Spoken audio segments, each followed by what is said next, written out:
Hei, det gjelder 5G-saken, en sak jeg har jobbet med i 1,5 år i Miljøvernforbundet. Og som jeg er overbevist om er like viktig som kampen mot atomvåpen og verre enn det. Fordi ingen vet at dette er skadelig ennå. Eller, vi vet det. Vi 5G-aktivistene, vi vet det, og vi kommer aldri til å gi oss. Men pressen tier, Strålevernet DSA lyver. Du sier det er ikke noe forskning som tyder på at dette er skadelig. Det er ikke sant.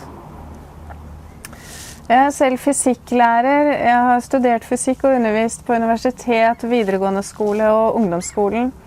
Og jeg vet at alle som bruker logisk tenkning og undersøker dette her, de vil komme til samme konklusjon som meg. Hvis vi ruller ut 5G, så vil vi utslette oss selv.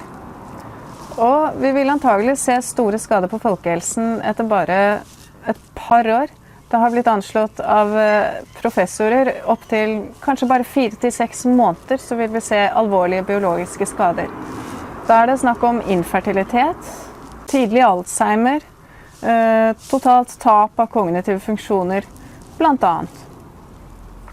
Hvis vi ser på sykdommene som vi har sett øke de siste årene, og kjenner til bildet, kjenner til hva forskningen sier om hva stråling faktisk kan gjøre, så ser vi at det er nettopp de sykdommene som har økt.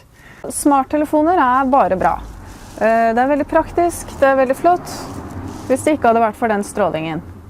Vi kan kable alle nettverk og tilfredsstille alle våre teknologiske behov, og vi lever likevel i et selvbedrag om at smarttelefonen ikke er skadelig, og at mobilmaster ikke er noe skadelig. Du kan montere det hvor som helst, tett inntil et hus, tett inntil en skole, hvor som helst. Strålevernet DSA, de har ført oss bak lyset i mange år, og det viste seg, da jeg for første gang sendte dem en forespørsel med dokumentasjon, så viste det seg at de har jo fått tilsendt dokumentasjon i årevis, og de innrømmer selv, for de skjønner ikke alvoret, men de innrømmer selv at vi får veldig mange henvendelser. Så folk vet dette her, men Strålevernet står og sitter på sannheten, og de forteller pressen at det er ingen forskning som tyder på at dette er helseskadelig. Det er en løgn. Lars Klebo i DSA, Lars, du lyver. Det finnes forskning som viser dette her. Det finnes forskning som viser at stråling er helseskadelig. Og denne fagfellevurdert, den er publisert i anerkjente vitenskapelige tidsskrifter. Det er ingenting å lure på. 268 forskere har sendt en appell til EU og bedt om å stoppe 5G-utrullingen. EU har ikke svart. Har faktisk.no, som skal være en faktaredaksjon som forteller folk sannheten, har de fortalt om det? I noen av sine 4 artikler om 5G, hvor de forteller deg, nei, 5G er ikke farlig. Nei, 4G stråling kan ikke svekke immunforsvaret. Det er en konspirasjonsteori, det er ikke en konspirasjonsteori. Gå inn på Google, google IMF Weakens Immunity, eller IMF svekker immunforsvar, du finner det sikkert ikke på norsk. Men engelsk, du finner det på første siden, så fant jeg 4 studier, alle i PubMed, et anerkjent medisinsk vitenskapelig bibliotek. Vi kan ikke ha et strålevern som sitter og tar ansvar for en hel befolknings helse på en sånn måte. Vi kan ikke ha et strålevern som lyver. Så selv om det dør da folk av influensa, og selv om vi har koronatider hvor det ropes opp om korona, og til og med folk som prøver å snakke om at det kan være noen sammenheng med 5G, de blir sensurert, selv om de er leger, selv om de er professorer. Så blir de sensurert. Jeg vet ikke, jeg tror kanskje at sammenhengen kan være der i noen tilfeller og ikke i andre, det vet ikke jeg, men hvorfor skal denne sensuren være, hvorfor skal det sensureres? Og hvorfor skal vi fortsette å rulle ut 5G når vi har så store problemer med influensa, en sånn influensaepidemi som går? Og forskning viser at det svekker immunforsvaret med 5G. Og hvorfor tier faktisk.no om det? De vet det. Jeg har sendt dem denne forskningen. Hvorfor tier de om det?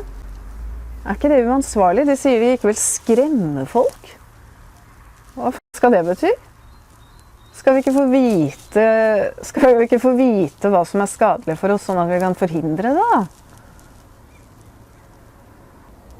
Altså, jeg synes det er helt toskete når bransjen prøver å påstå at 5G kommer til å gi mindre stråling enn 4G, fordi at 5G kommer til å sende hver 100 til 250 meter. Det er helt latterlig å påstå at det gir mindre stråling, og det er bare en måte å prøve å dekke dette til på. De sier samtidig at det ikke er skadelig i det hele tatt, men det gir mindre stråling, så det er ikke noe å bekymre seg for, ikke sant? Så sier de at det vil være høyere frekvenser, de vil være så høye at de ikke går inn i huden, de vil bare møte huden som et panser og prelle av. Og det hadde kanskje vært sant hvis kroppen var en haug med modelleringsleire, men kroppen er et bioelektrisk system.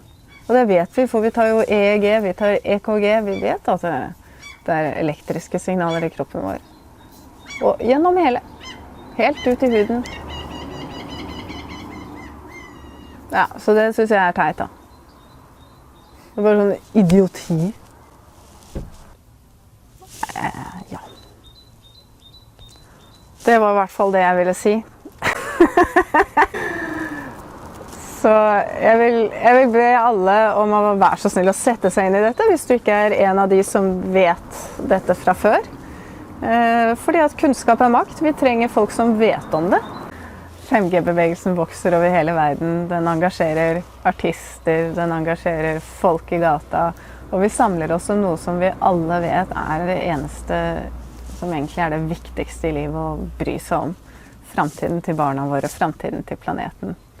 La oss gi barna en like vakker jord som det vi selv fikk.